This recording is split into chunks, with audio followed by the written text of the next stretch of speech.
Olá, espero que esteja tudo bem com vocês, meus queridos alunos. Que Deus os abençoe, que supra vocês em todas as suas reais necessidades e, acima de tudo, que os encha do seu espírito e de sua graça. Bom, nós vamos estudar hoje sobre a delimitação da perícope. Eu vou compartilhar a tela aqui de um PowerPoint que eu tenho sobre o assunto. Delimitação da perícope. Vamos aí compartilhar a nossa tela. A delimitação da perícope é o primeiro passo para o estudo exegético de um texto. Então, qual é a conceituação?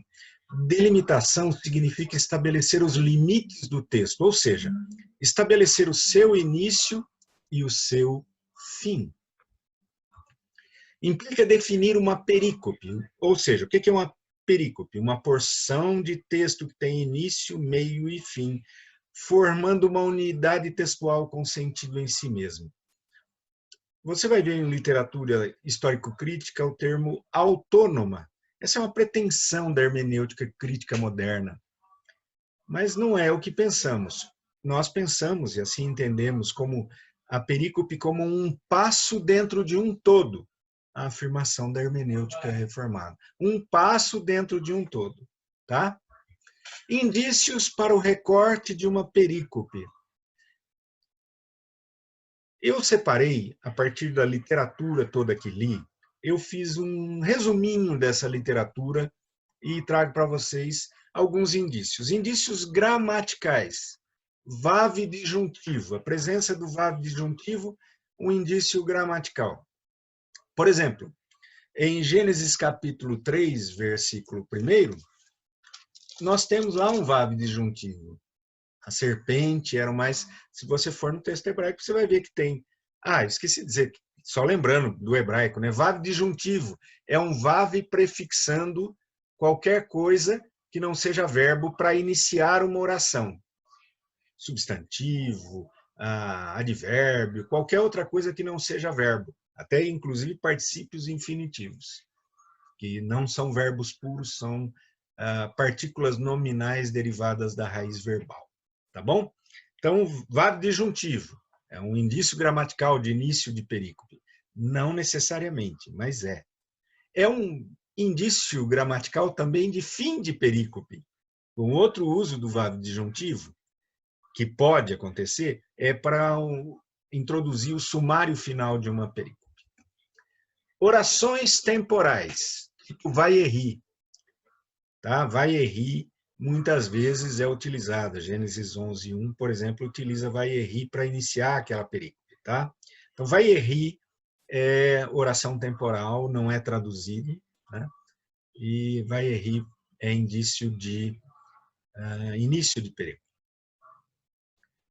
Mudanças verbais brutas.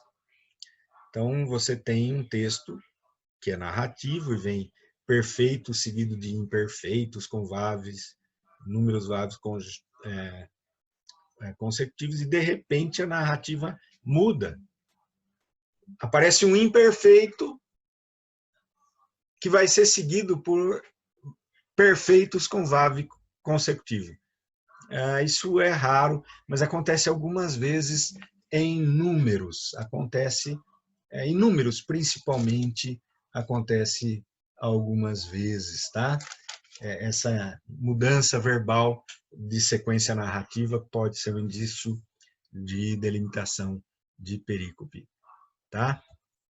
Advérbios, em especial de tempo e de lugar, tá?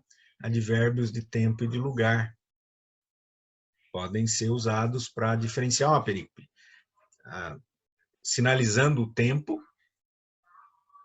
com ou sem orações temporais, com ou sem orações infinitivas com bet, que são temporais também, tá? Com ou sem. Mas também servem como indícios de delimitação de começo de perícope em especial. Além desses, temos alguns critérios literários, indícios literários e retóricos.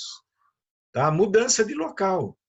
Uma cena está num local, de repente fala de outro local. Eles se mudaram para tal lugar. Opa, indício do início de uma nova perícope. Tá? Por exemplo, quando diz que Israel atravessou lá em Gênesis, em Êxodo, perdão, Gênesis. Em Êxodo capítulo 20, atravessou o Jordão e eles seguiram e tal. No versículo 19, exatamente 2 meses depois de saírem do Egito, ok? Oração temporal, chegaram ao deserto do Sinai, mudança de local, e aí vai acontecer todas as perícopes ali no tudo o que acontece no deserto do Sinai. Mudança de personagens. Gênesis 3, que a gente falou, introduz um personagem novo, a serpente. Além de Adão, sua mulher, né, do homem e sua mulher, até então não era caracterizado com o nome Adão, o homem e sua mulher, e Deus, personagem principal, criou todas as coisas, criou o homem, criou a sua mulher. Entra um personagem que domina o início da perícope do capítulo 3, a serpente.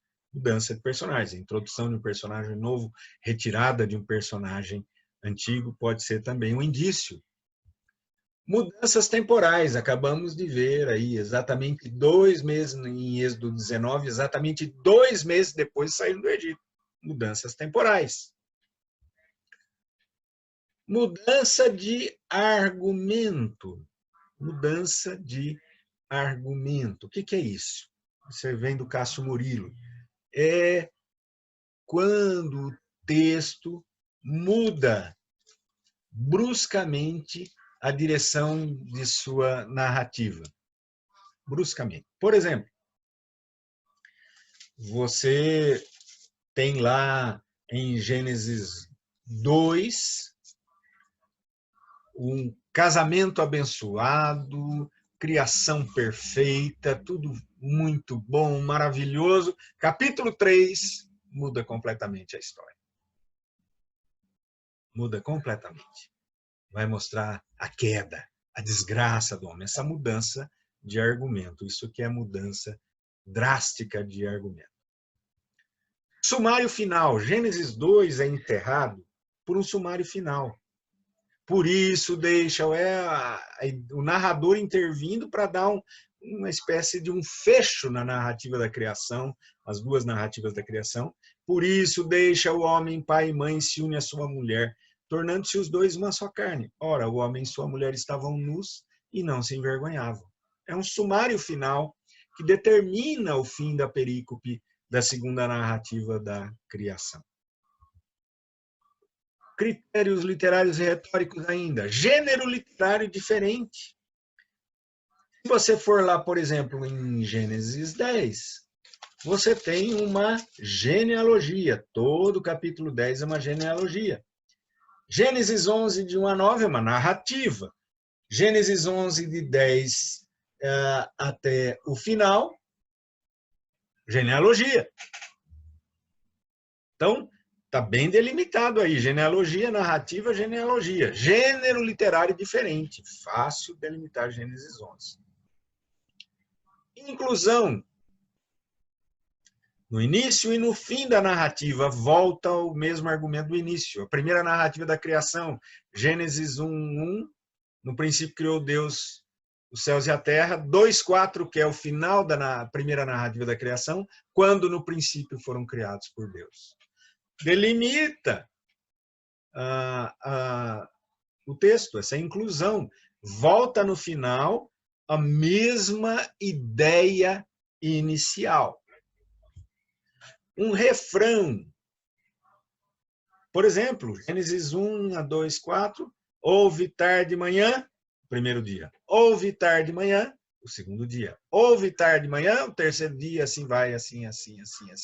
É um refrãozinho que ajuda a entender que enquanto tem esse refrão, até o dia 7º, quando então Deus abençoa, você tem uma narrativa, tá bom? Um mesmo gênero literário, uma mesma ideia.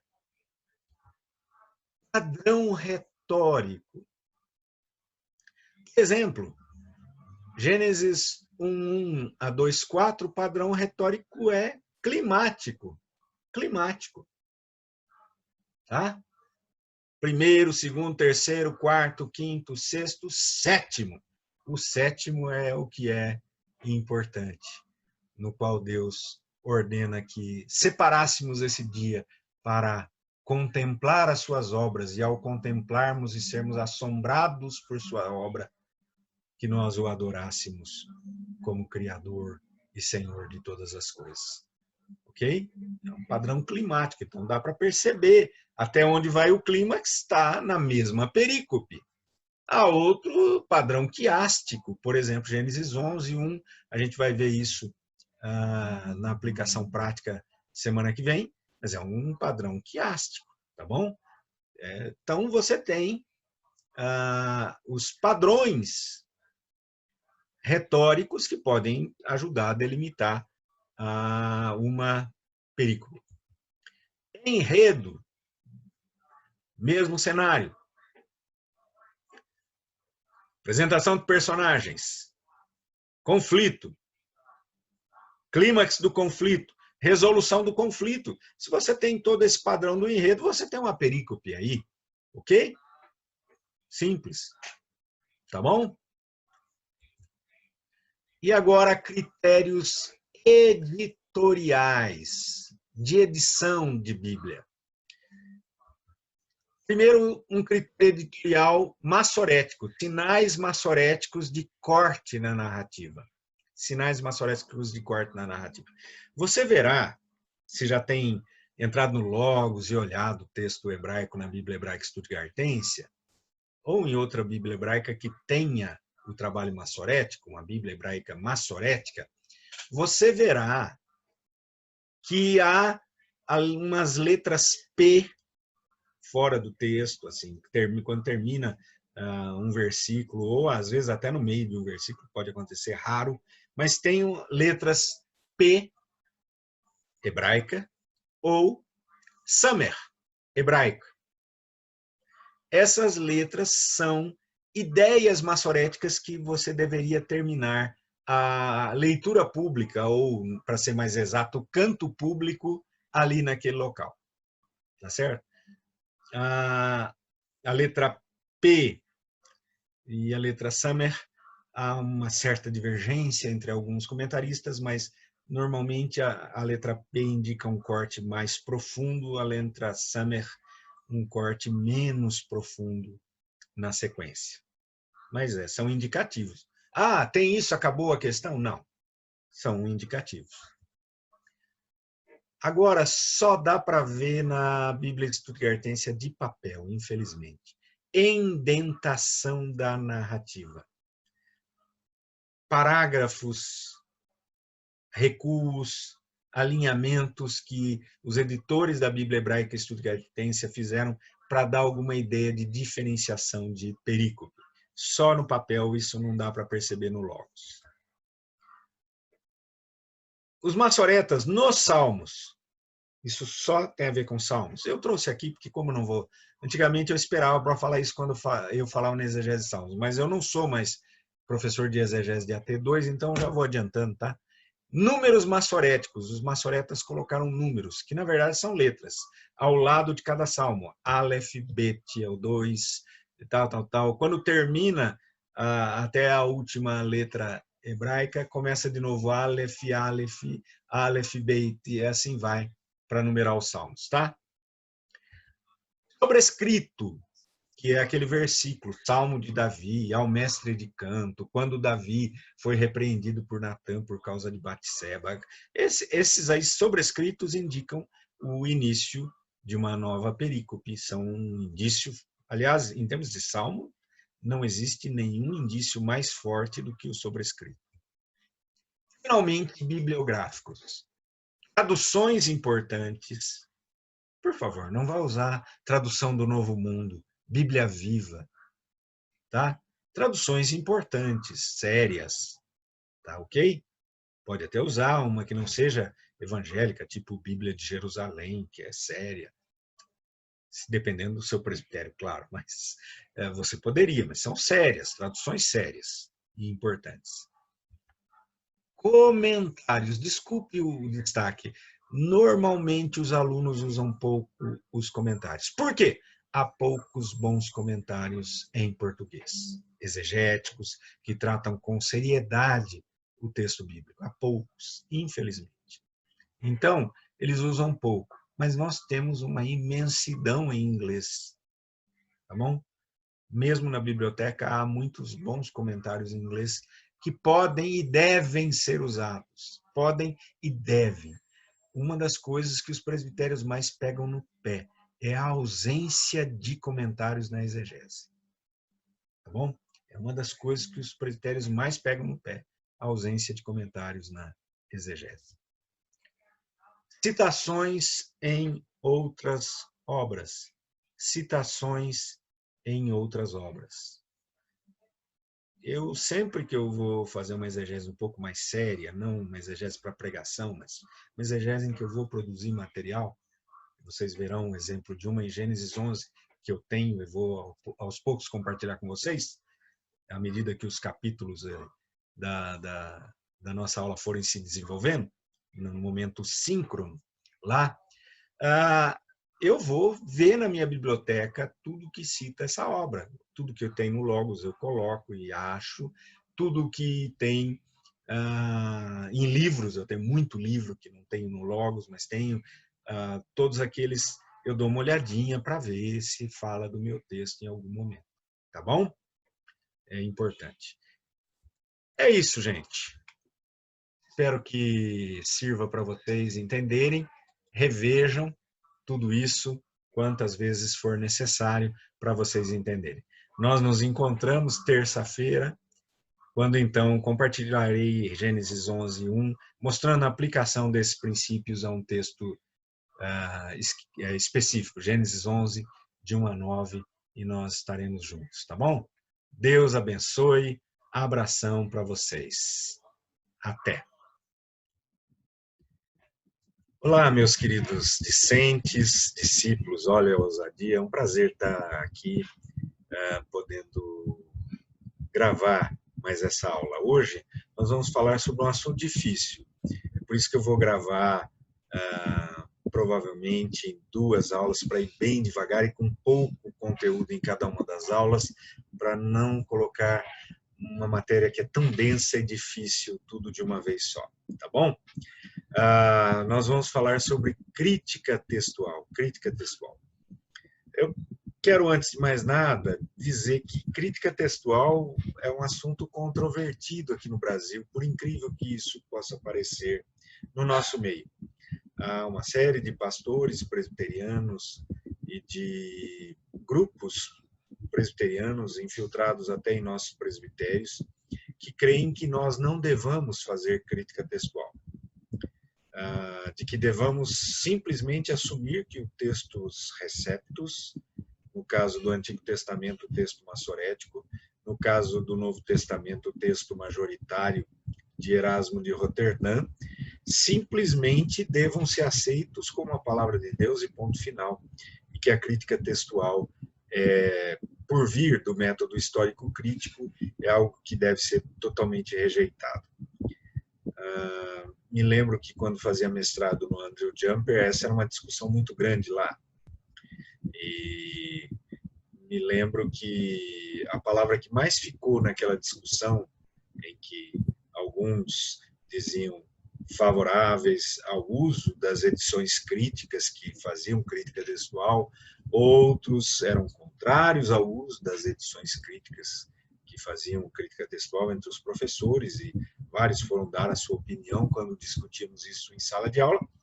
E o professor da matéria, que foi meu professor de grego no Seminário Presbiteriano do Sul, reverendo João Alves, homem fantástico, conservador, fundamentalista, mas um homem de Deus, assim, um homem que... E ele então disse a palavra final, depois que todos os outros professores tinham dado as suas opiniões, todos que estavam ali no Anti-Jump foram chamados e deram a sua opinião, e ficou mais ou menos empatado, alguns favoráveis, outros não. O João Alves, depois que todos saíram, falou: me admira muito essa discussão. É uma discussão que me admira muito. Por quê? O meu mestrado foi no FAIT, e meu professor foi Karl McIntyre, o pai do fundamentalismo moderno. E o Karl McIntyre usava as edições críticas e fazia crítica textual e nos ensinou a fazer. Ora, se o Papa do fundamentalismo faz, estranha-me muito no Brasil, em uma igreja que não é declaradamente fundamentalista como a IPB, haver essa discussão. Então, como essa acabou sendo a posição majoritária com o voto dele, essa posição tem o apoio, entre outros, do reverendo Augusto Nicodemos, vice-presidente do Supremo Concílio, e da área da teologia bíblica e exegética, e de outros tantos bons professores, reverendo Mauro Meister, também da teologia bíblica e exegética. Nós, então, entendemos que devemos fazer crítica textual. Além disso, no modelo de exegese para ser apresentado ao presbitério, conforme aprovado pelo Supremo Concílio, no manual de candidato, consta crítica textual e, portanto, nós devemos fazer. Eu vou compartilhar um PowerPoint aqui e a gente vai caminhar por uma parte dele e depois gravarei na semana que vem uma aula em que vamos caminhar por outra parte dele, tá bom? Vamos lá.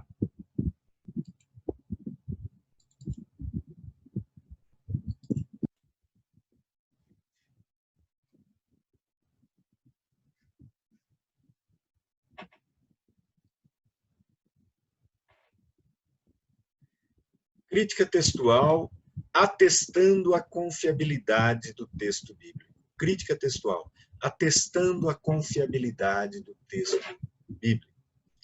Por que é necessário, né? Nós vamos ver. Qual é a definição de crítica textual? Crítica textual é a ciência que estuda a autenticidade e integridade de textos antigos, não é só as escrituras sagradas, quaisquer textos antigos que não possuam os seus originais, que são a linguagem técnica, chama os originais de autógrafos. A crítica textual, a linguagem técnica da crítica textual, chama os originais de autógrafos, que não possuam os seus originais, os autógrafos, e ela é feita a partir das cópias existentes. Então, é a ciência que estuda a autenticidade e integridade de textos antigos que não possuem seus originais autógrafos a partir das cópias existentes. Essa é uma definição de crítica textual que eu formulei a partir da leitura de diversas obras que falam sobre o assunto, mas a formulação é minha dessa definição, tá bom? Então, o que acontece? Não há nenhum manuscrito original, nenhum autógrafo da Bíblia. Nós não temos nenhum manuscrito que saiu da pena do autor original. O manuscrito mais antigo do Antigo Testamento que temos é o manuscrito de Isaías, encontrado em Qumran, na caverna primeira de Qumran. E esse manuscrito data do século I, alguns tentam esticá-lo para o século II, mas a maioria dos autores prefere o século I antes de Cristo. Alguns acham início lá do século II, ali pelo ano 100 até 110, 120 do século II antes de Cristo, tá bom? Até pelo ano 110, 120 antes de Cristo. Mas a maioria crê que é até 100, no máximo 100. Ok? Então, esse é o mais antigo do Antigo Testamento. Os mais antigos do Novo Testamento são do século II da era cristã. Então, nós não temos nenhum autógrafo, nem no Antigo, nem no Novo Testamento. Óbvio, aqui nós vamos nos preocupar com o Antigo Testamento. Eu vou direcionar o Antigo Testamento, mas também não possuímos autógrafos do Novo Testamento. Então, a necessidade, qual é a necessidade? Garantir cientificamente a autenticidade do texto bíblico o uma vez que não possuímos nenhum autógrafo, nenhum texto saído da pena do autor original. Por que é necessário garantir a autenticidade? Talvez hoje essa discussão da autenticidade do texto bíblico ainda sobreviva em alguns nichos. Ela foi muito forte no século XIX até a década de 70 do século XX, quando ela diminui bastante de intensidade. Hoje ela é bem menos intensa, mas até a década de 70 do século XX, muitas vozes não cristãs, e até algumas cristãs, mais do movimento liberal, histórico-crítico, defendiam que o texto que tínhamos em mãos não era original.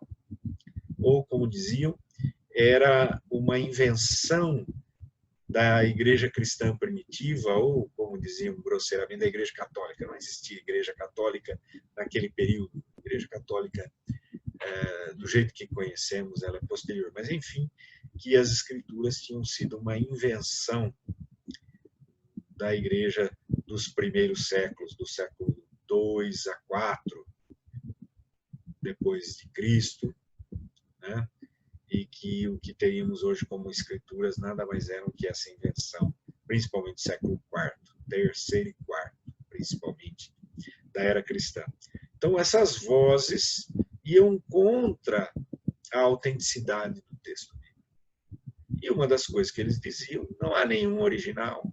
E na época, até o encontro dos manuscritos de Qumran, de uma série de manuscritos do Novo Testamento que aconteceram no século XX, que por isso foram trazendo luz,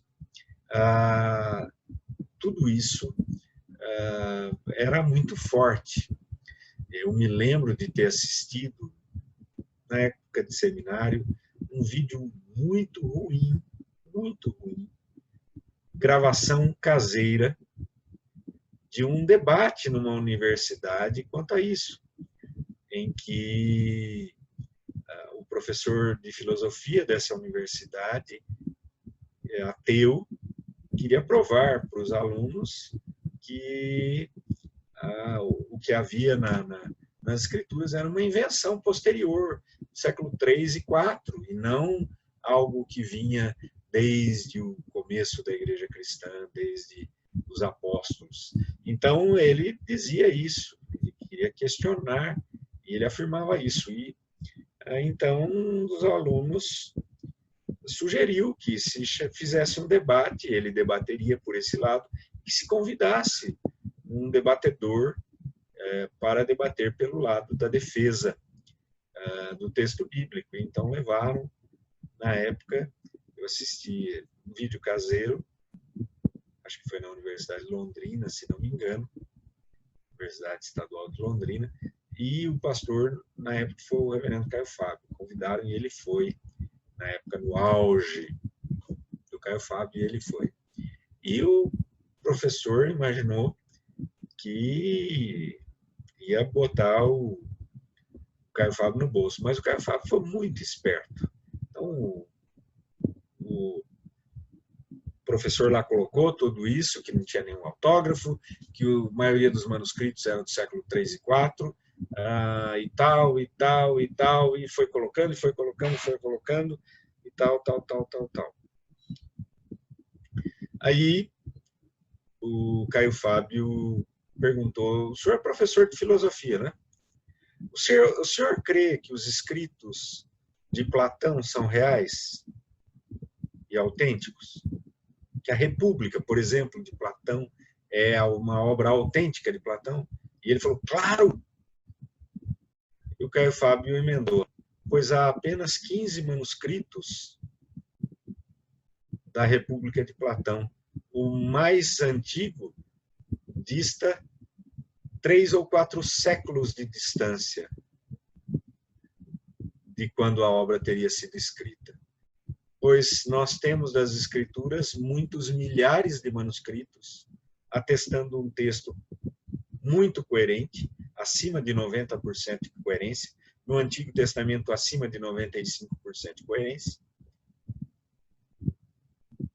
e que tem manuscritos que distam bem menos do que Platão, do que os manuscritos de Platão em relação à sua origem.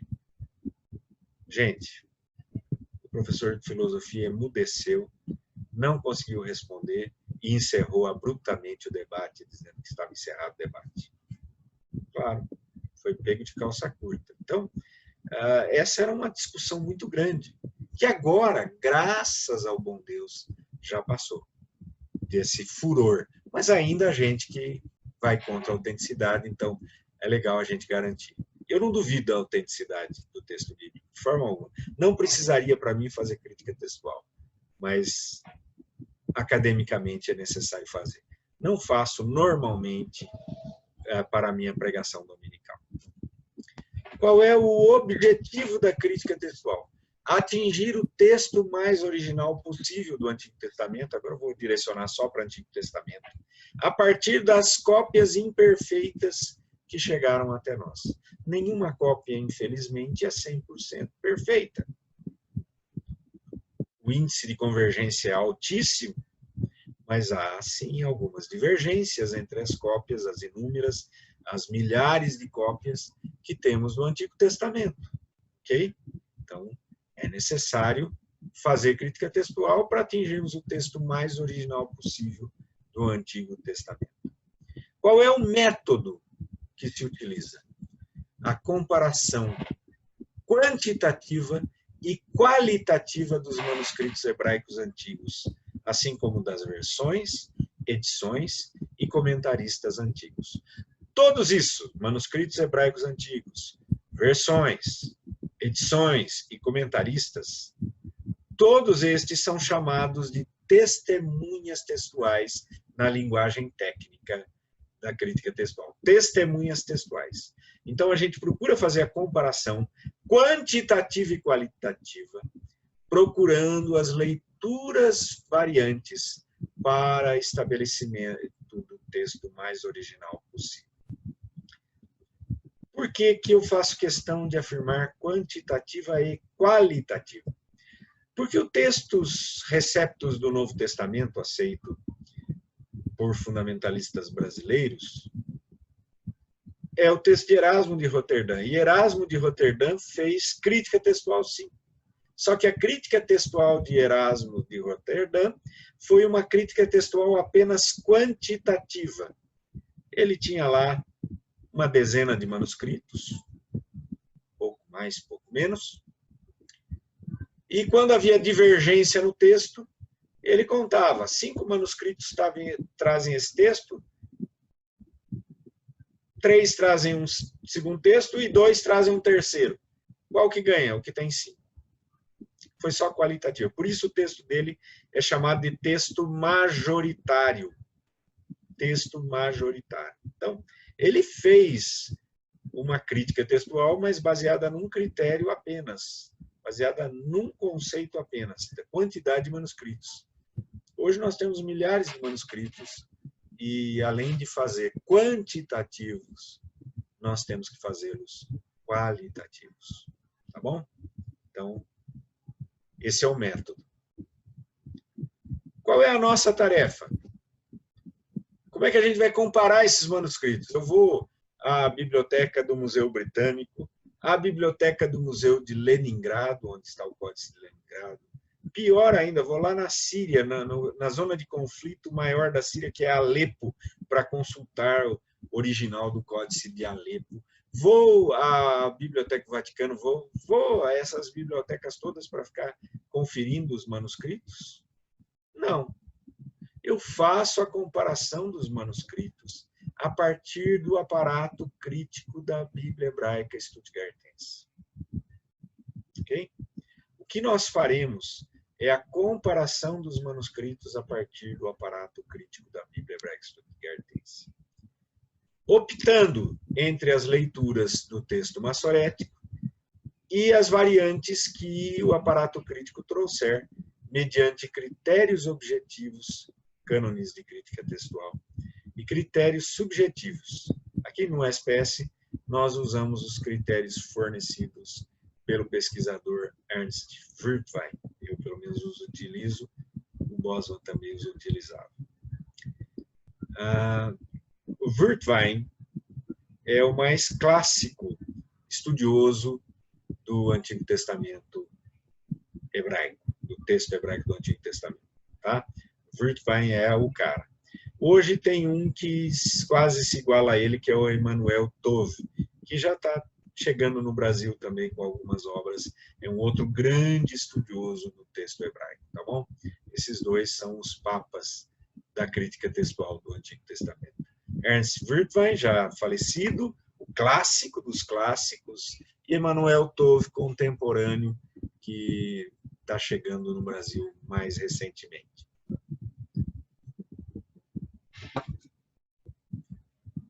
Bom, eu vou parar por aqui e a gente vai, a semana que vem, trabalhar de forma mais clara os cânones de crítica textual. Tá bom? É isso, gente. Deus abençoe vocês. Dá uma pensada nisso. Leiam lá o que vocês têm que ler dos livros que eu coloquei. Tá bom? Abração aí, queridos. Até na próxima terça-feira, com a graça de Deus.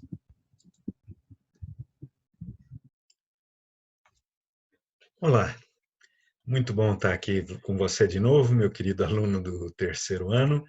Vamos continuar trabalhando sobre crítica textual. Vamos olhar hoje os cânones de crítica textual e os critérios de crítica textual. Vou compartilhar a tela para podermos trabalhar esse assunto. Cânones de crítica textual. Quais seriam? Primeiro cânone, primeira lei de crítica textual, a leitura mais antiga deve ser preferida. A leitura mais antiga deve ser preferida. O que esse cânone significa? Significa, aliás, todos os cânones trabalham com tendências.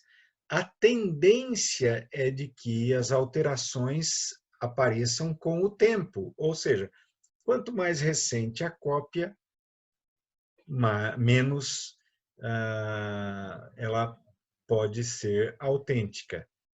Olha, nisso há dúvidas. O reverendo Augusto Nicodemos, por exemplo, numa palestra muito interessante, diz que talvez não fosse assim entre os judeus, né, que preservavam cópias ruins por serem do texto bíblico. Mas fica a questão, tá?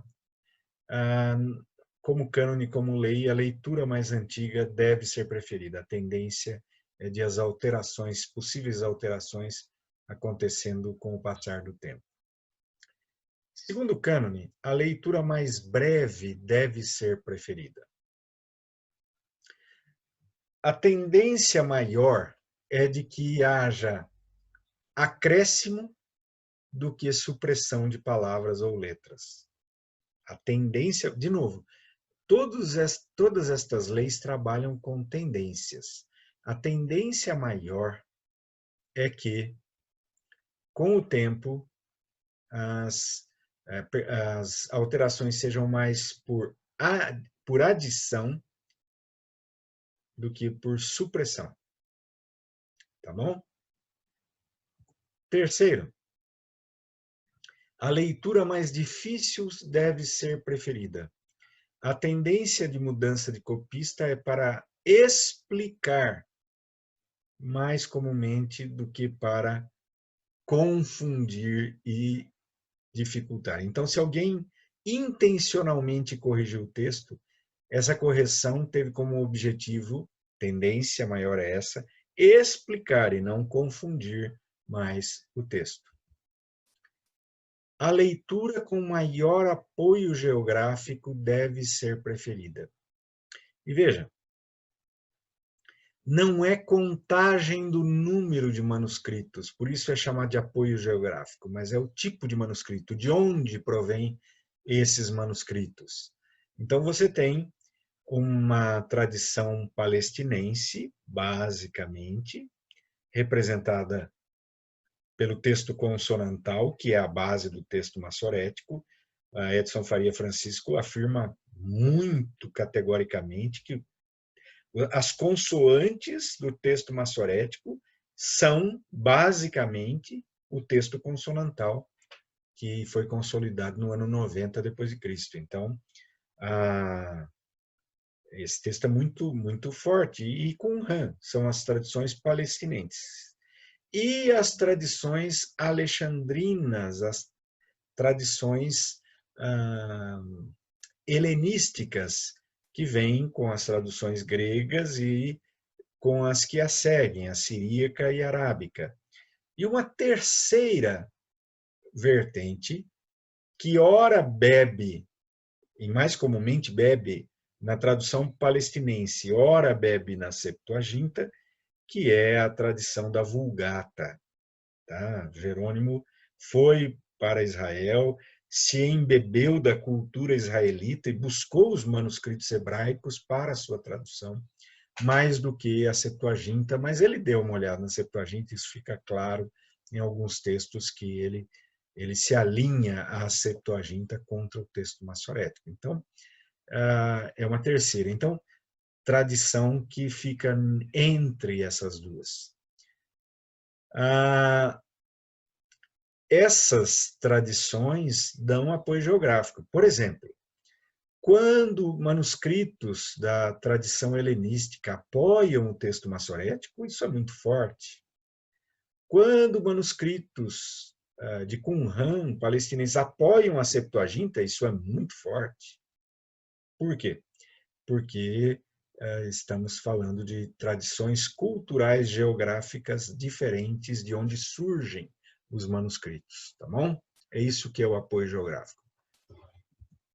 A leitura com menor tendência doutrinária deve ser preferida.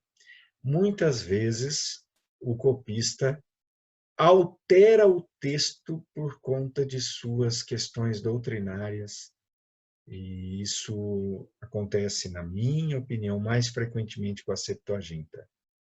A Septuaginta, na minha opinião, em alguns textos, reflete uma alteração por tendência doutrinária. Então, sempre que você notar que a alteração tem a ver com a tendência doutrinária daquela tradição, no caso da helenística, uma tradução espiritualizante, muitas vezes e tal, isso dá força para o outro lado, né? Para o que não tem, o que tem menor tendência doutrinária.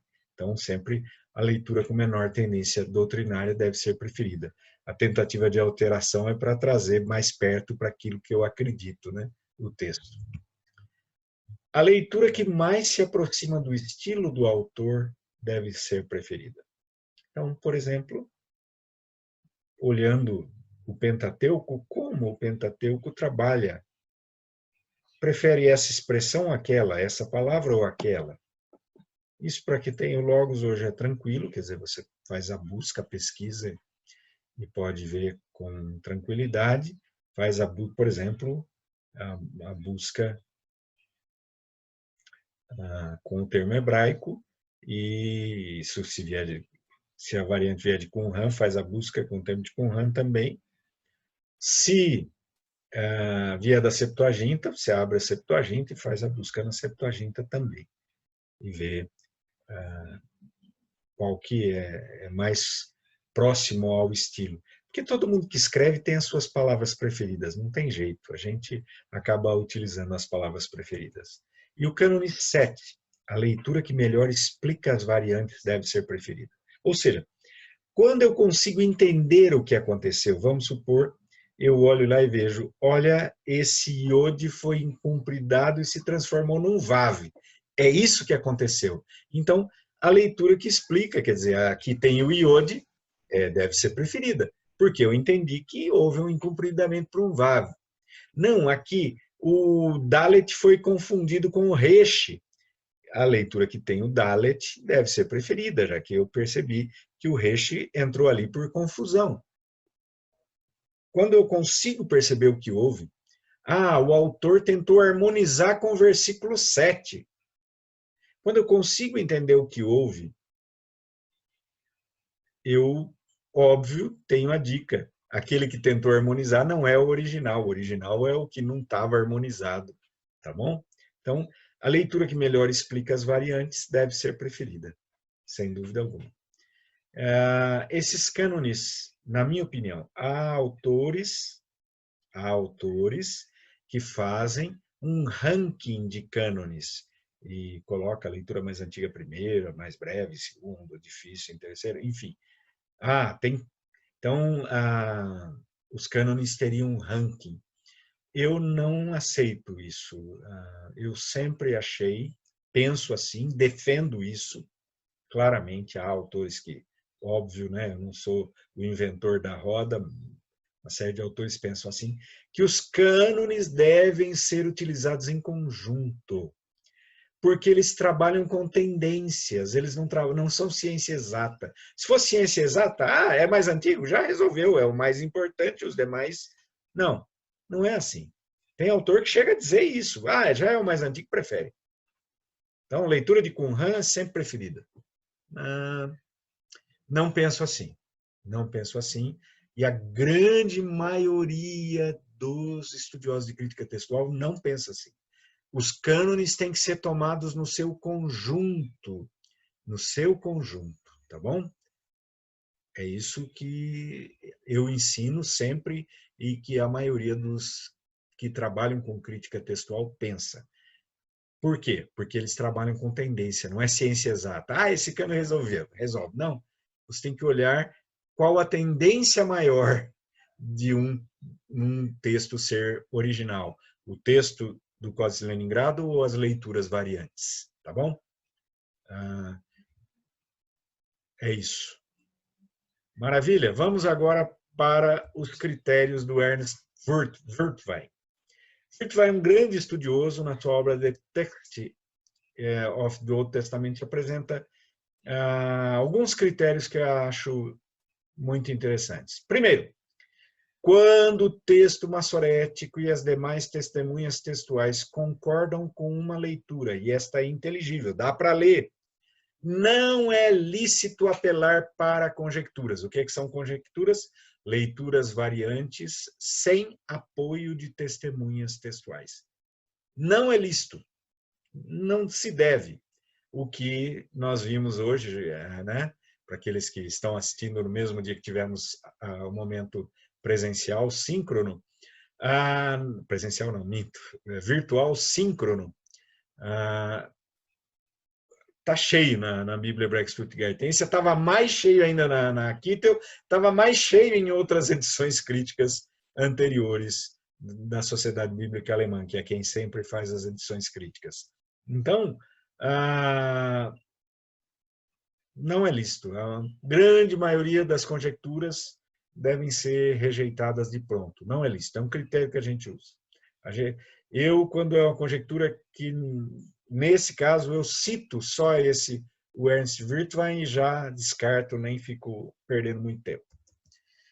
Quando há um desvio do texto massorético por parte de uma ou mais testemunhas textuais, e ambas as leituras forem igualmente possíveis, utilizados os cânones, prefiro o texto massorético. Vamos supor que daqueles 7 cânones eu consiga utilizar-me de 6 naquela leitura variante específica. Vamos supor que eu não consiga enxergar tendência doutrinária nem no Códice de Leningrado, nem na leitura variante. Vamos supor. Só 6 eu consigo usar. E 3 são favoráveis ao Códice de Leningrado, 3 são favoráveis à variante. Um critério que a gente usa, prefiro o texto massorético. Tá? Werthwein diz, eles foram muito escrupulosos na cópia. A gente pode praticamente garantir que o texto massorético é igual ao texto consonantal de 90 BC, lá, definido em Jâmnia. Então, por causa disso, prefiro o texto massorético.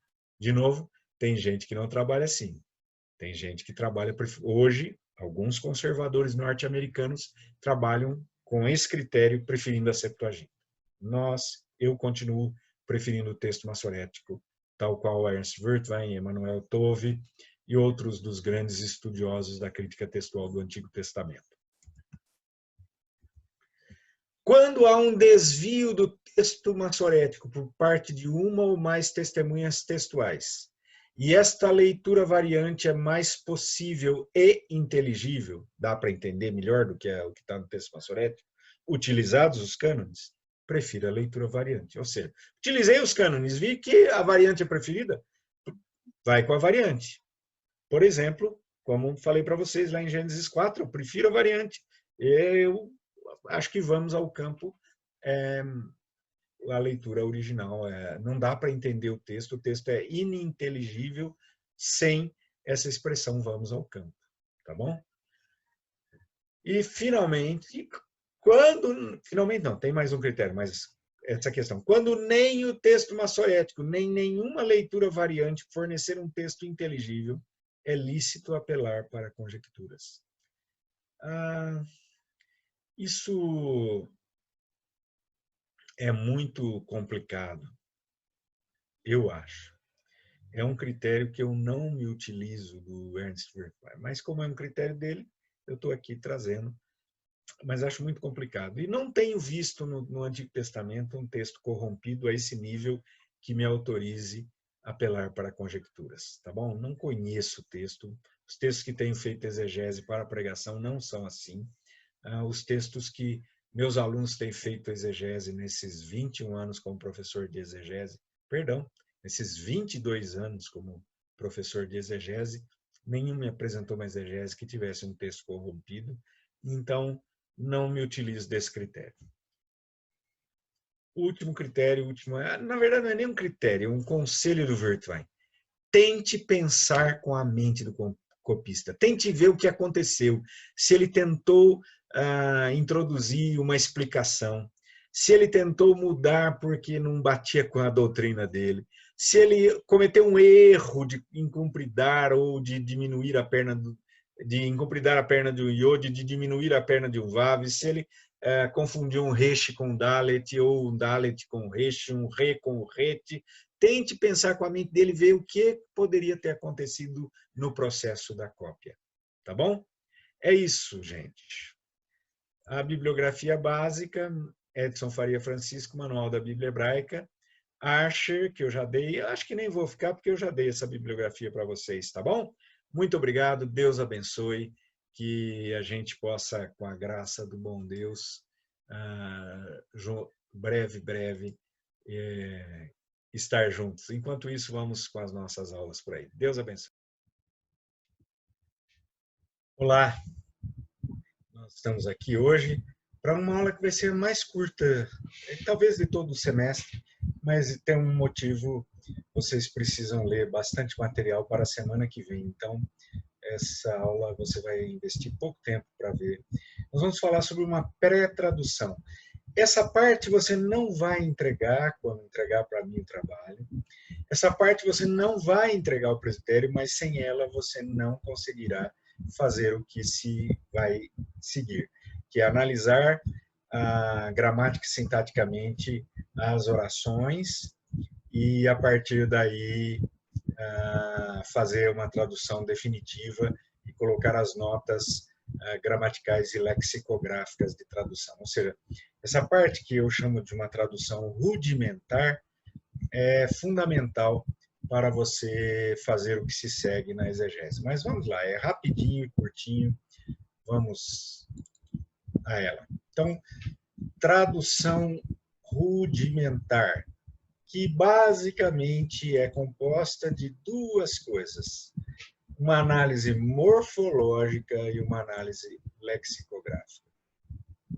Então, tradução rudimentar, que é constituída basicamente por uma análise morfológica e uma análise lexicográfica. Quais são os pontos da análise morfológica? Quais são os pontos da análise morfológica? Primeiro, qual é a classe da palavra? É um substantivo? É um verbo?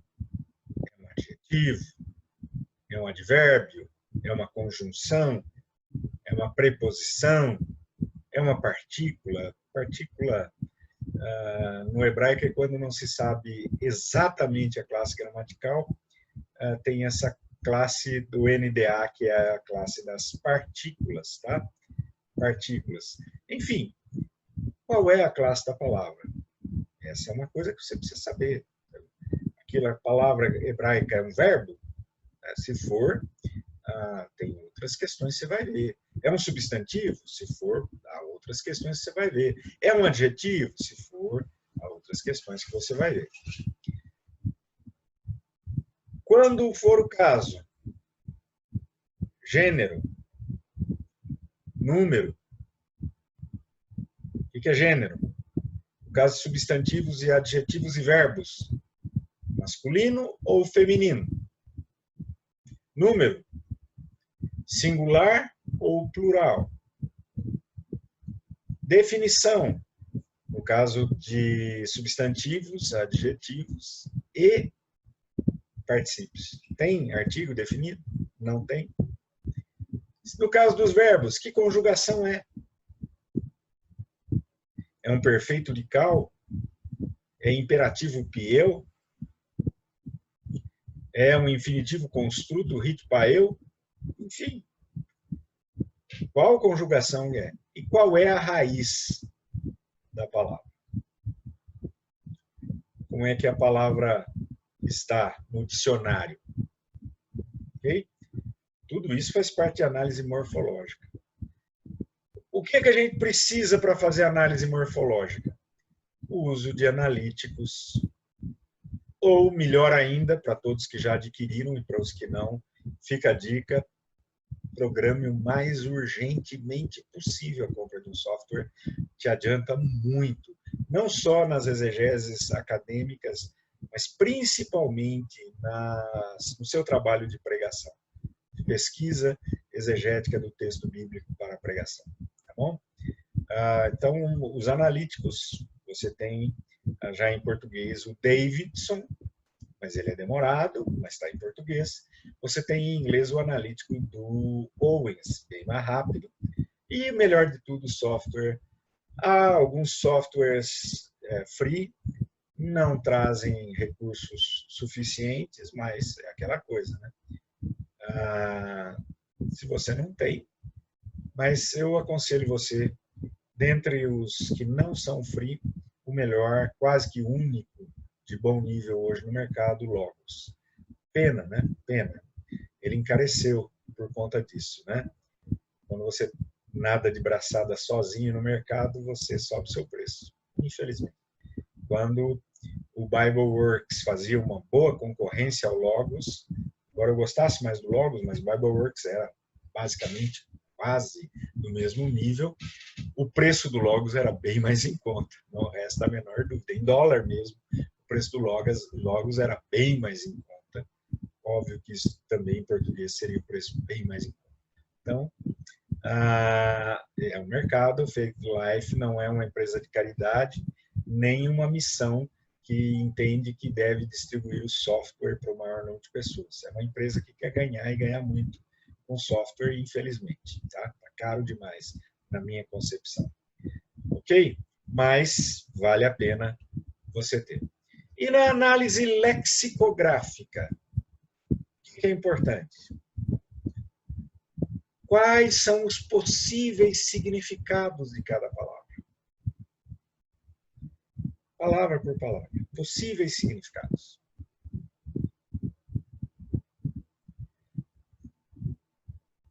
Faça, a partir dos possíveis significados, uma pré-tradução rudimentar. O que é? Mais ou menos palavra por palavra, sem procurar dar muito sentido ainda, não pensando muito em como encadear as orações, mas oração a oração faça uma tradução bem rudimentar, que eu chamo de pré-tradução, até. Tá bom? Quais são as ajudas? Que material necessário? 2, léxicos e concordâncias. De novo, ambos substituídos pelo Logos, que tem léxicos nele, e você tem as concordâncias para fazer pesquisa. Você pode fazer pesquisa para ver, às vezes, um termo. Você joga, por exemplo, duas palavras juntas. Quando elas aparecem? Quando elas aparecem juntas, que tradução pode ter? Porque às vezes uma palavra em si pode ter 10 possíveis traduções. Agora, se você pesquisar para ver duas palavras, as duas palavras que estão lado a lado, você vai ver que ela aparece 2 ou 3 vezes na Bíblia e a tradução normalmente é a mesma. Então, ajuda você a definir a pré-tradução rudimentar a partir disso. Então, léxicos e concordâncias. Óbvio. Quais são os melhores léxicos? Sem dúvida alguma, BDB e Halot. Pouquíssimos de nós, quase nenhum de nós tem acesso ao Halot. Alguns ao BDB. Então, usa o BDB, tá bom? Quais outros léxicos são bons? O segundo que a gente tem acesso melhor é o léxico do Luiz Alonso Schockel. É um verde da editora Paulus, está em português. Esse é o dos que a gente tem acesso mais fácil, o segundo melhor. O BDB é o primeiro, o léxico do Schockel é o segundo. O terceiro, Holiday. Tá? O Holiday é o resumo da síntese do esboço do Halot. Muito raso em relação ao Halot. Muito raso. Trata de quase nenhum texto bíblico. Só joga os possíveis significados e não ajuda muito a gente, infelizmente, mas está em português. Outros em inglês que eu às vezes dou uma olhada, mas nem sempre uso o do Gesenius. O Gesenius é um pré-BDB. Muitos dizem, eu creio que é verdade mesmo, já dei uma lida, é verdade, que o BDB baseou seu trabalho no trabalho do Gesenius. Então, é um pré-BDB. De vez em quando eu dou uma olhada, mas que para quem já tem o BDB não ajuda tanto. Strong, bem fraco, mas teve um tempo que no Logos eu só tinha o Strong. Antes de eu comprar um pacote maior, que me trouxe o BDB, eu só tinha o Strong.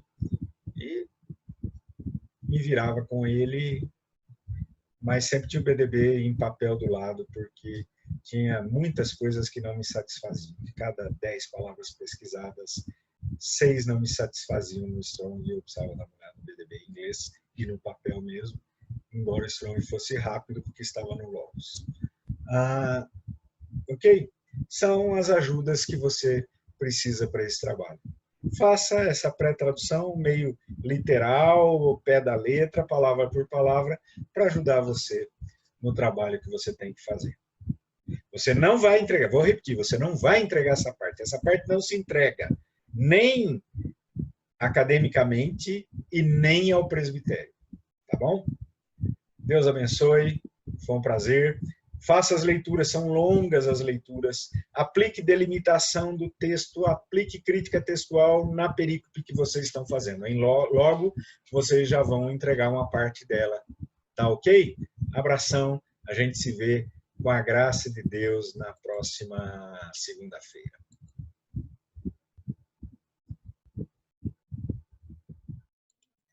Olá!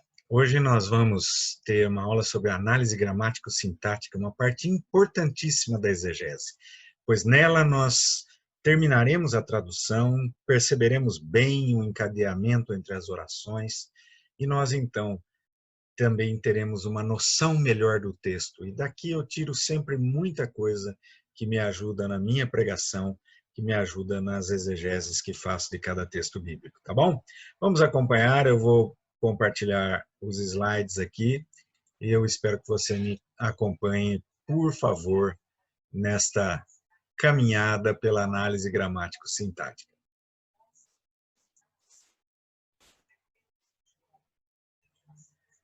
Análise gramático-sintática, indo além da lexicografia. Tem muita gente que desqualifica hoje em dia a lexicografia, dizendo que ela serve de pouca coisa. Não, eu uso muito ela. Tudo que vejo nos dicionários me ajuda muito, mas é necessário ir além. Para uma boa tradução, para um bom entendimento de uma perícope, para que extraiamos uma boa mensagem de qualquer texto bíblico, é necessário que possamos ir além da lexicografia E esse além do ponto de vista gramatical é a análise gramático-sintática.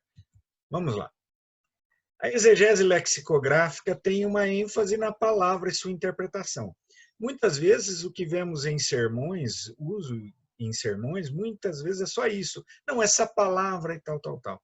Isso não é o mais importante de uma exegese. É importante, me dá dicas fantásticas, me ajuda, mas só isso não é importante. Nós vimos a fase estudo morfológico, estudo lexicográfico, e pode ser complementado por algo que vem mais para frente aí, estudo etiológico, teológico da palavra, embora muitas vezes, né, o Osborne critica muito, né, muito a ênfase dada ao estudo etiológico da palavra. Teológico não, mas etiológico. O Osborne, quem leu aquelas páginas do Osborne que eu passei, viu como ele critica bastante esse estudo etiológico das palavras, tá bom? Uma frase cunhada por mim. Palavras só encontram seu sentido pleno dentro da oração. E esta, a oração, dentro do período. Essa frase é minha, tá bom? Palavras só encontram seu sentido pleno dentro da oração. E esta, dentro do período, tá bom? Ok? Grave essa frase, ela é importante, tá bom? Não porque foi eu que fiz, mas é porque realmente ela traz um significado muito legal. Passos para a análise gramático-sintática. Primeiro passo, segmentação do texto ou delimitação das orações. Cássio Murilo usa o termo segmentação do texto. A boa parte de outros estudiosos e meu professor Carlos Bosman preferia delimitação das orações. Delimitação das orações. Quer dizer, daqui até aqui temos uma oração. Esse é o passo primeiro, né? Para você olhar como palavras estão dentro de orações. Que tipo de orações são, que elas comunicam, ok? Segundo, classificação morfológica das orações. Que tipo de orações são? Terceiro, classificação sintática. Terceiro passo, classificação sintática das orações. Quarto passo, estrutura sintática do texto como um todo. Ok? Então, 4 passos. Segmentação do texto ou delimitação das orações. Segundo passo, classificação morfológica das orações. Terceiro passo, classificação sintática das orações. Quarto passo, estrutura sintática do texto. Vamos a cada um desses passos com um pouco mais devagar. Delimitação das orações. O que é oração? Oração é o ente sintático, assim todos os gramáticos trabalham, constituído de sujeito e predicado. Então, oração é o ente sintático constituído de sujeito e predicado, tá bom? Isso é oração. A oração tem que ter sujeito, oração tem que ter predicado. No hebraico, há uma abundância de orações nominais, predicados nominais. Raríssimas estas orações nominais, esses predicados nominais são raríssimos, essas orações nominais são raríssimas em português. Aliás, em português, o ente sintático, que é nominal, regra geral, chama-se frase. Frase, em português, é o ente sintático nominal. Em hebraico, não. Tanto o ente sintático com predicado nominal, quanto o ente sintático com predicado verbal, são ambos chamados de oração. Oração.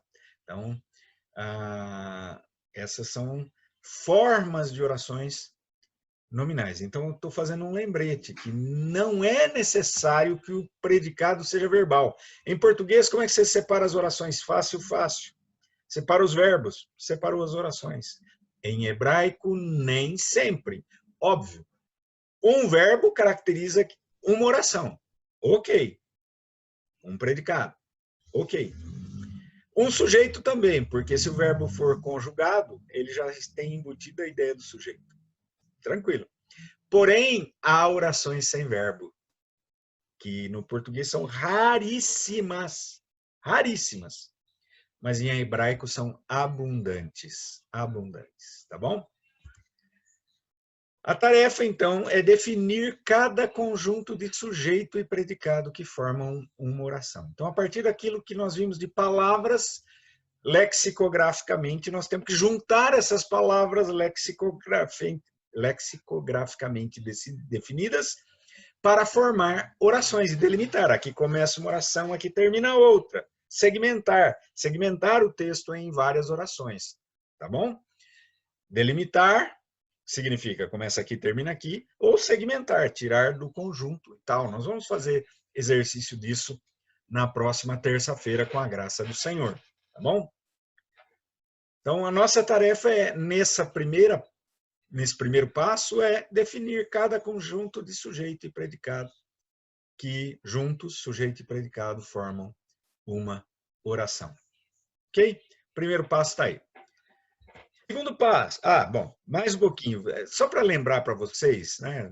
Às vezes você não está lembrado do seu estudo do hebraico também, deixa eu lembrar para vocês os tipos de oração nominal, porque oração verbal é fácil, tem o verbo, você vê o sujeito, o verbo, mais os complementos do verbo, você definiu claramente a oração fácil, fácil, fácil, fácil.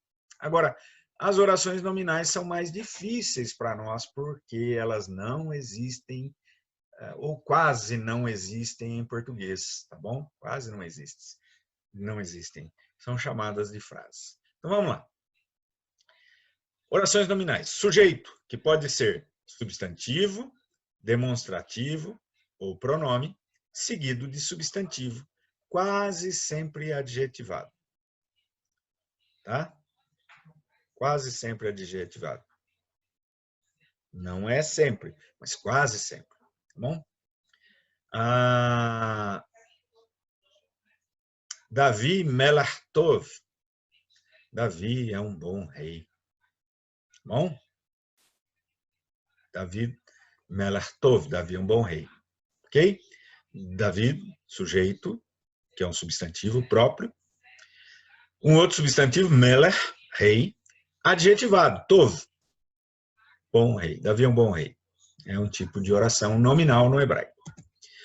Sujeito, substantivo ou pronome, seguido de adjetivo ou particípio em função predicativa. Ok? Por exemplo,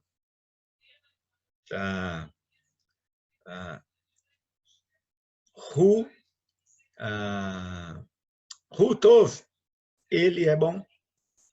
Hu Tov, ele é bom. Ri Tová, ela é boa. Ok?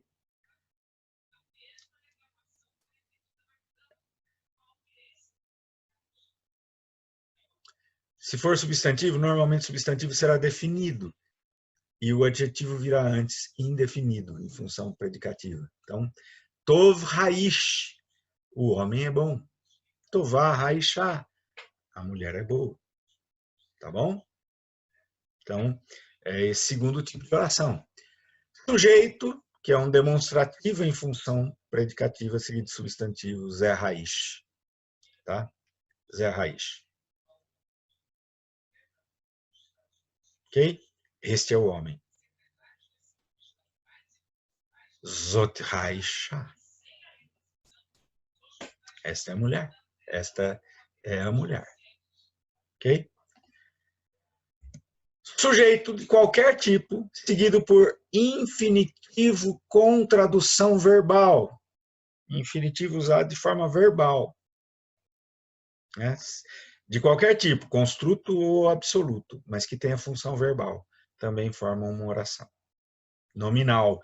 Nominal, infinitivos e particípios não caracterizam oração verbal. Infinitivos, eu vou bater daqui a pouco, nós vamos pegar na classificação, infinitivos e particípios não caracterizam oração verbal, tá bom?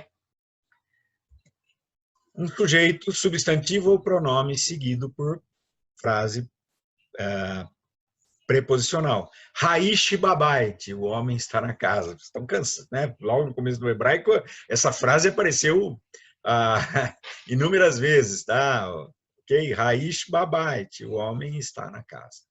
É o tipo de oração, quer dizer, substantivo seguido por frase preposicional, quer dizer, preposição mais outro substantivo. Ok? Lembrado das orações nominais, verbais é que tem verbo tranquilo, né? Classificação morfológica. Oração verbal ou nominal? É a primeira, porque isso vai indicar que você vai precisar prover na tradução um verbo de ligação, ok? Toda oração nominal, você precisará na tradução prover um verbo de ligação. Então, a primeira coisa que você tem que perguntar, cada oração que você segmentar, que você delimitar, você tem que perguntar, essa oração é verbal ou nominal? É sindética ou assindética? Em português, sindética é só com E. Em hebraico, não. As demais conjunções também caracterizam orações sindéticas. Tá bom? Então, sindética é iniciada por conjunções, não é que tenha conjunções no meio dela. É iniciada por conjunção. Sindética ou assindética? É a segunda pergunta que você tem que se fazer. No caso de ser iniciada por VAV, e só no caso de ser iniciada por VAV, só nesse caso, é conjuntiva ou disjuntiva? É conjuntiva ou disjuntiva?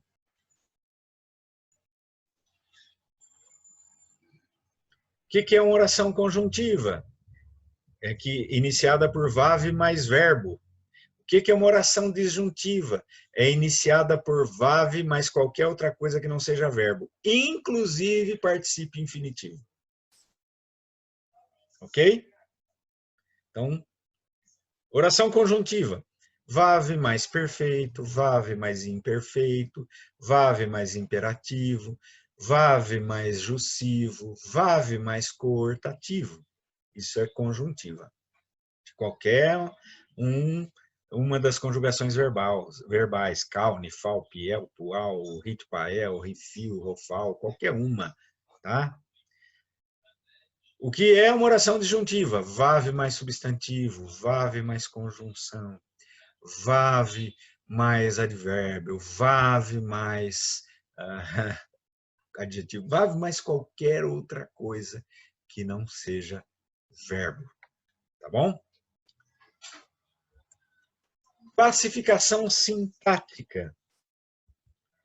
É um período simples, aquela oração é só ela ou ela está em conjunto com outras. Em boa parte da literatura hebraica, o período simples é chamado de oração independente. A grande maioria das gramáticas vai chamar, aquilo que em português chamamos de período simples, vai chamar de oração independente. Oração independente, quer dizer, é uma oração só ou ela está ligada em um período com outras orações? Não estou dizendo a mensagem, estou dizendo sintaticamente. Não, mas tem a ver com a mensagem do versículo 1, tem a ver com a mensagem do versículo 7. Não, não é isso. É se dentro do versículo 1 tem 3 ou 4 orações, elas estão todas ligadas entre si, elas formam um período. É isso que você vai ter que definir. Caso seja composto, se for simples, ok, é uma oração independente, não precisa trabalhar mais. Caso seja composto, esse período é composto por coordenação ou por subordinação. E em hebraico isso traz algumas complicações. Por quê? Porque, embora haja conjunções sempre subordinantes, algumas partículas, que a maioria até acha que é conjunção, mas ainda não está definido isso, como, por exemplo, a share. Ainda há muita gente que defende que ele é um pronome, ok? Mas a maioria já está caindo para a ideia de que ele seja uma conjunção. Mas, enfim, a share sempre indica orações subordinadas. Há uma série de outras conjunções que podem tanto indicar orações subordinadas quanto coordenadas, inclusive o VAV. Inclusive o VAV. O VAV, 95% das vezes que ele estiver, vai indicar oração coordenada. Porém, há um pequeno número de VAVs, principalmente alguns VAVs consecutivos, que indicam oração subordinada. Tá bom? Há alguns VAVs introduzindo, inclusive, não é tão comum, mas introduzindo até orações subordinadas adjetivas, tá bom? É raro, mas acontece. Então,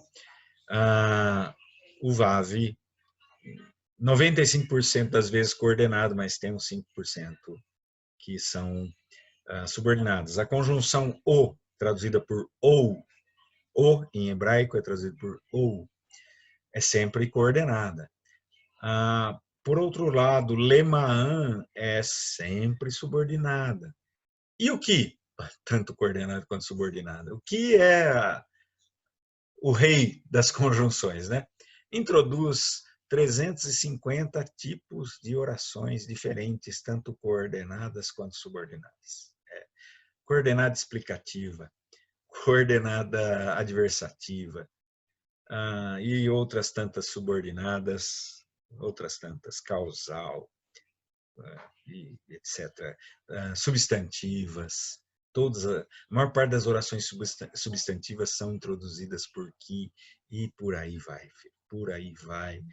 Há um monte de orações, tanto coordenadas quanto subordinadas. Então, você tem que olhar caso a caso, não tem muito jeito, tá bom? Caso a caso.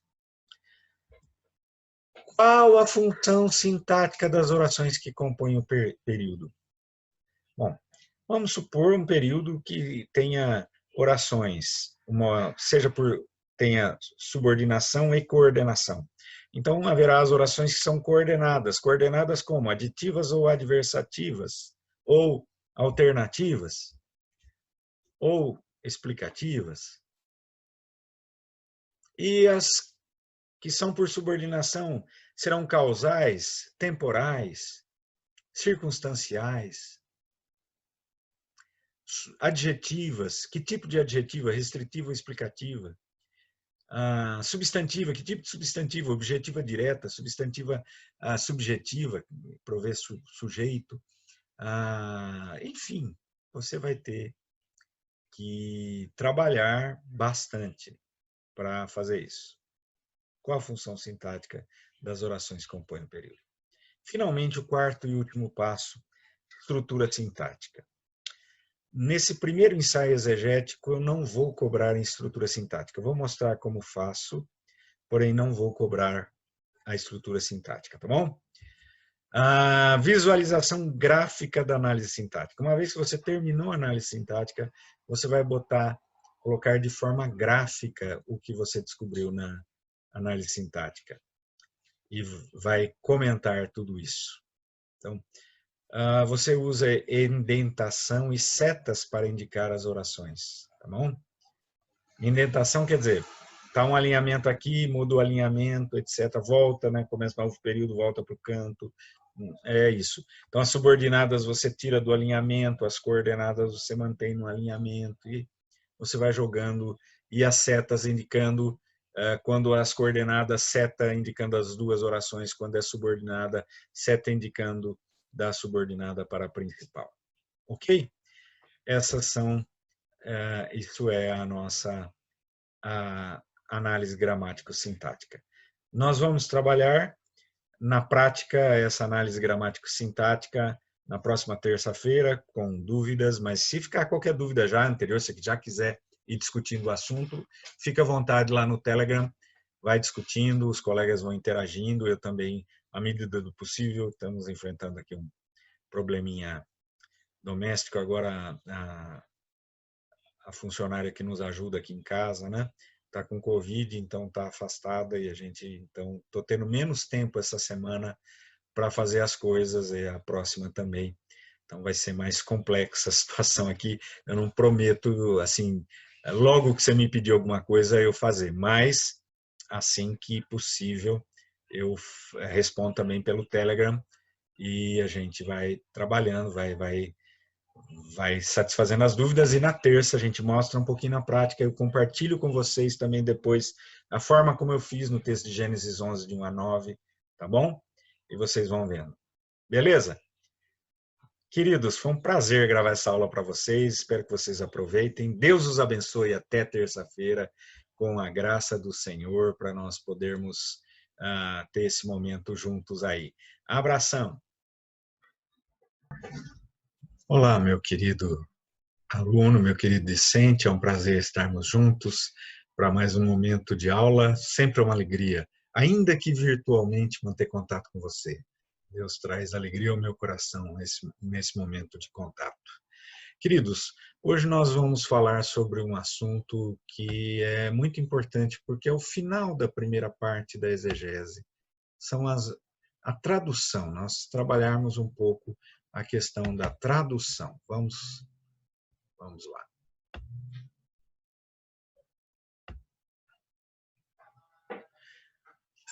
Então, a tradução definitiva, queridos, é a última etapa da primeira parte da exegese. A última etapa da primeira parte da exegese, a tradução definitiva. Tá bom? Vamos pensar um pouquinho sobre tradução, essa tradução. Como já disse, é a última etapa da primeira parte da exegese. Uma parte que você estuda mais texto, gramática e menos outras questões. Alguns chamam isso, muitos, em especial do método histórico crítico, chamam isso de uma leitura sincrônica. Tudo isso que temos feito e que vai ser encerrado com a tradução. A partir daí, o que vem depois seria a leitura diacrônica. Mas, enfim, é a última parte, a última etapa da primeira parte da exegese. Utiliza-se tudo o que foi pesquisado no texto até aqui, em especial pré-tradução rudimentar, análise morfológica e lexicográfica e análise gramático-sintática. Deixa eu dar alguns conselhos gerais para você. Primeiro, defina a filosofia de tradução, equivalência formal ou equivalência dinâmica. Deixa eu explicar. Equivalência formal significa traduzir cada palavra e expressão o mais precisamente e literalmente possível.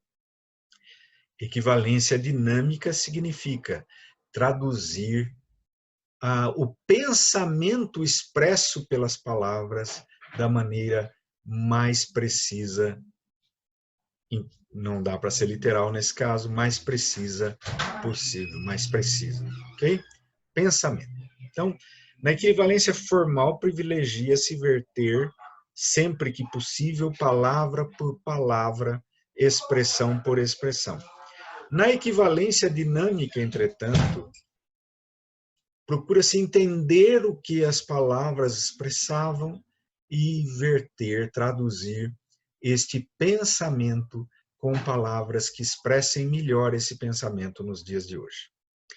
As traduções se dividem entre prioritariamente equivalência formal, prioritariamente equivalência dinâmica.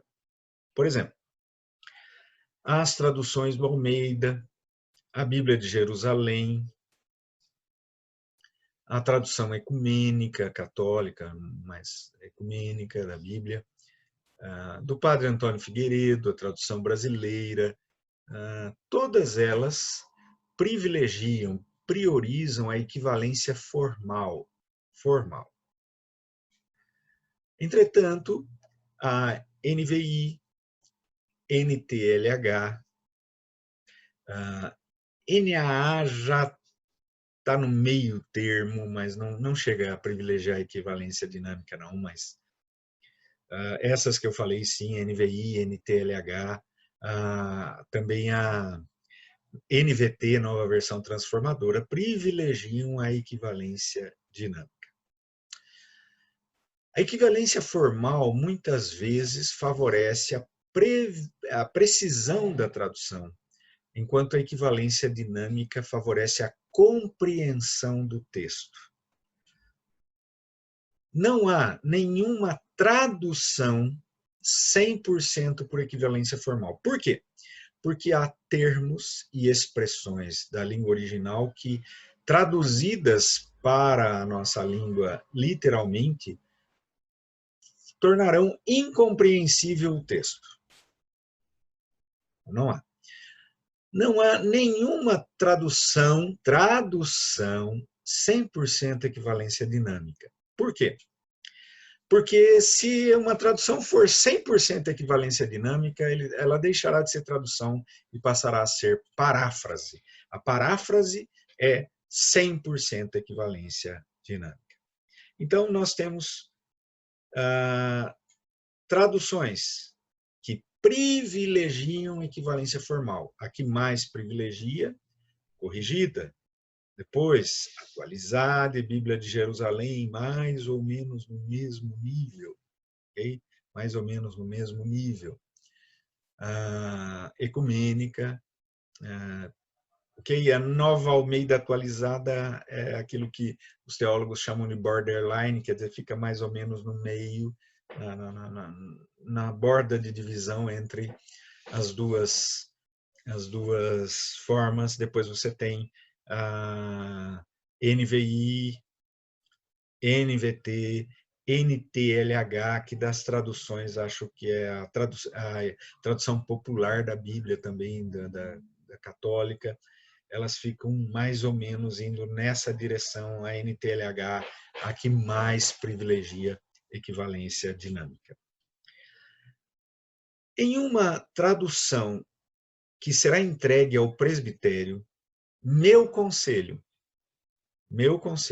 tá? Conselho, tá errado se eu fizer diferente, meu conselho, privilegie a equivalência, perdão, a equivalência formal.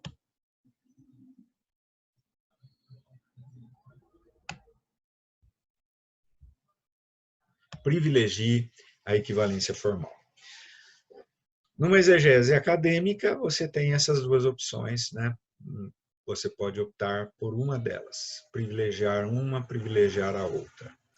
A equivalência dinâmica dá muito mais trabalho, claro. Por quê? Porque você tem que entender bem para depois tentar achar nos dias de hoje formas de expressão que expressem melhor aquilo que você entendeu do texto. Então, para quem tem pouco tempo, a equivalência formal acaba sendo um pouco melhor, tá bom? Mas eu, pessoalmente, tenho buscado usar, quando compartilho textos, a equivalência, privilegiando a equivalência dinâmica. É muito mais fácil das pessoas compreenderem o que a Bíblia está querendo dizer, tá bom? Vamos lá.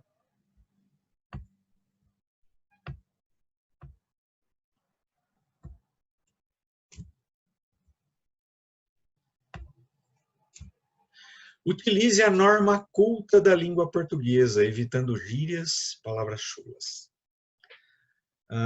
Com norma culta, eu não quero dizer que você tem que usar palavras eruditas e de difícil compreensão. Mas as regras da norma culta, por exemplo, evitar começar orações com pronomes oblíquos, sabe, algumas coisas que nós, na linguagem falada, na linguagem coloquial, usamos e que nela não tem problema, mas que numa linguagem escrita causa problemas. Então, utilize a norma culta. E, principalmente, na norma culta se evitam gírias e palavras chulas. Por favor. Cuidado com gírias, cuidado com palavras chulas. Em especial, na exegese que você entregará ao presbitério. Pelo amor de Deus. Você pode ser reprovado assim de primeira por isso. Privilegie a clareza na comunicação. Embora usando a norma culta, por favor, se você tem 2 ou 3 palavras que você pode escolher, sinônimas em português, escolha aquela que é mais comum, que as pessoas usam mais comumente. certo? Evite, privilegie a clareza na comunicação. Esses são conselhos gerais, tá? Depois, qual é o processo de trabalho? A partir da pré-tradução, já está ali, tá? Você já está encadeado, né? Defina as últimas questões lexicográficas. Talvez algumas palavras ainda não deu para você na pré-tradução definir. Agora que você já fez análise gramático-sintática, já definiu os tipos de oração, etc., etc., pode ficar mais claro e ficará mais claro para você qual a melhor palavra das possibilidades lexicográficas que se encaixa ali naquele texto. As últimas definições das conjugações verbais. Ok? Um imperfeito modal é um imperfeito futuro, é um imperfeito habitual ou costumeiro, é um perfeito passado, qual nuance de passado, é um perfeito com verbos que indicam percepção ou indicam relação entre sujeito e objeto, pode ser presente. Okay? É um verbo estativo, pode ser presente. Essas definições, as últimas definições, que piel que é, que é um piel factitivo, que tipo de piel que tipo de refil que é, um refil intensivo, permissivo, enfim. As últimas definições, se ainda na pré-tradução não ficou claro, agora você tem que definir e bater o martelo. Não tem jeito, tem que bater o martelo. Os conectivos, principalmente os conectivos entre as orações em período composto. Você tem que definir agora, não tem mais. Como você irá traduzir o que? Você definiu na sua análise gramático-sintática que a oração é uma oração temporal, o que vai ser traduzido por quando. É uma oração condicional, o que vai ser traduzido por ser. É uma oração substantiva, subjetiva, objetiva direto, que vai ser traduzido por quê. É uma oração coordenada explicativa, o que vai ser traduzido por pois. É uma oração subordinada causal, o que vai ser traduzido por porquê. Enfim, ou por causa de. Você vai definir.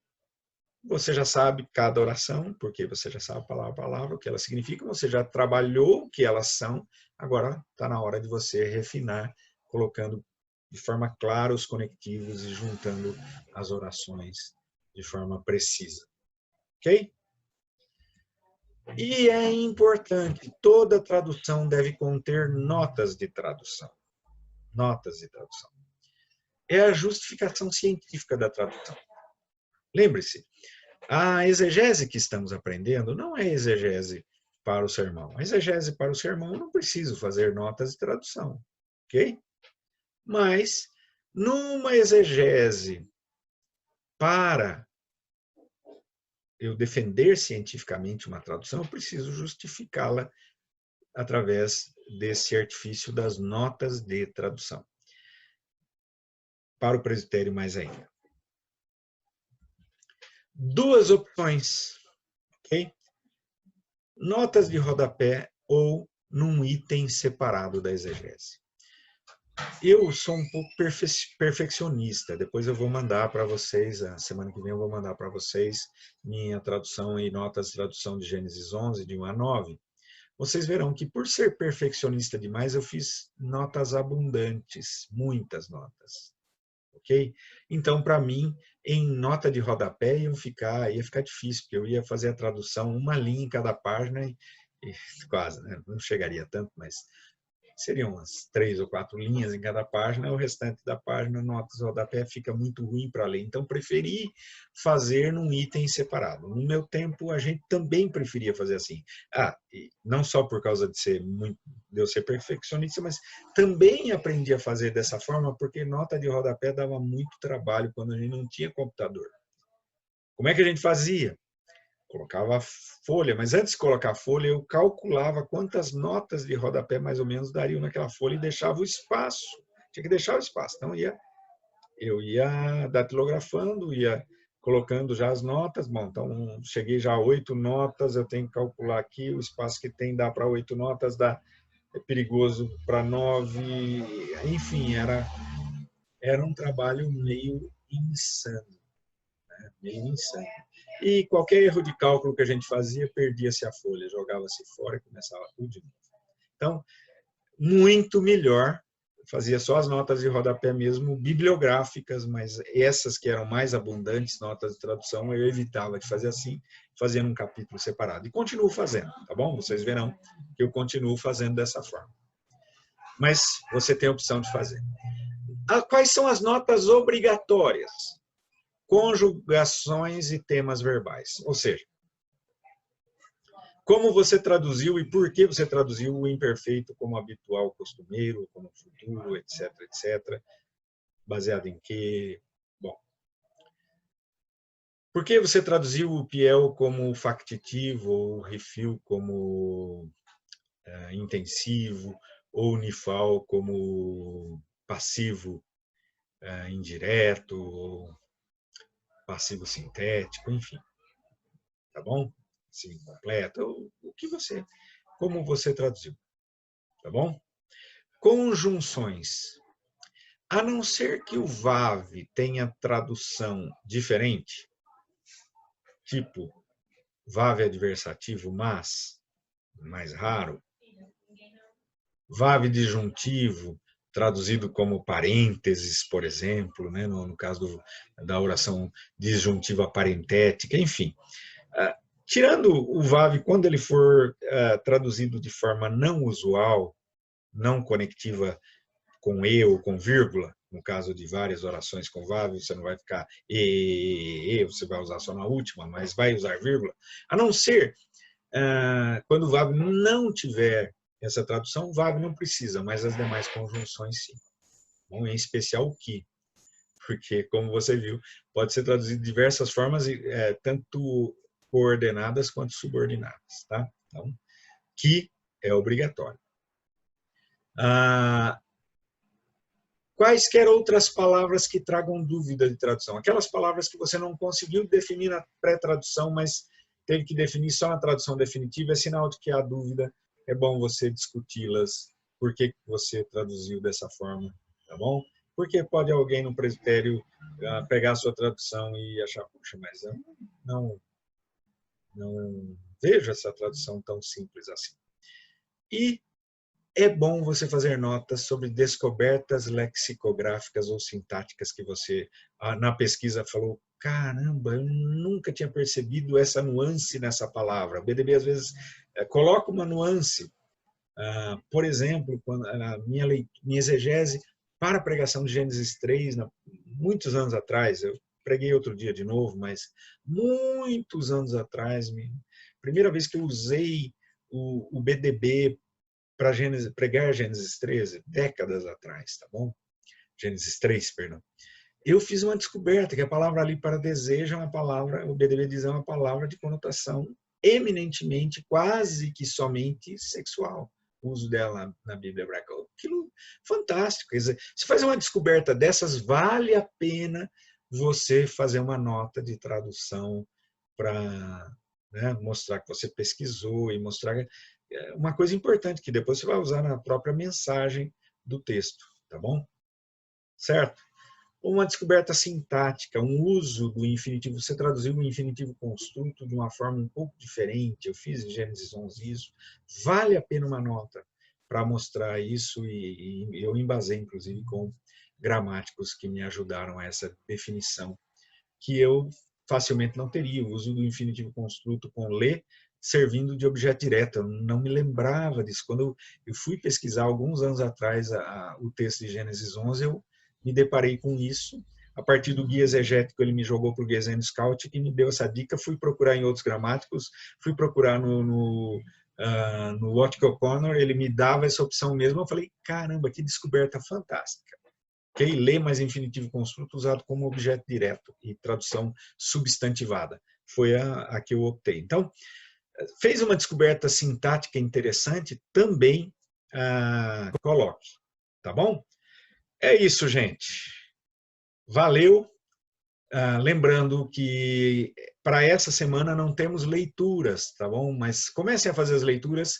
Eu ainda não coloquei as complementares, ontem eu tive uma indisposição, eu não consegui nem gravar a aula e enviar para vocês ontem, mas eu vou colocar as leituras complementares e enviar. Façam as leituras, nós vamos retomar isso daqui 3 semanas com o começo da segunda parte da exegese. Nessas 2 semanas, a gente vai combinar como a gente vai trabalhar na próxima terça-feira. Abração, Deus abençoe vocês. É um prazer imenso poder estar com vocês.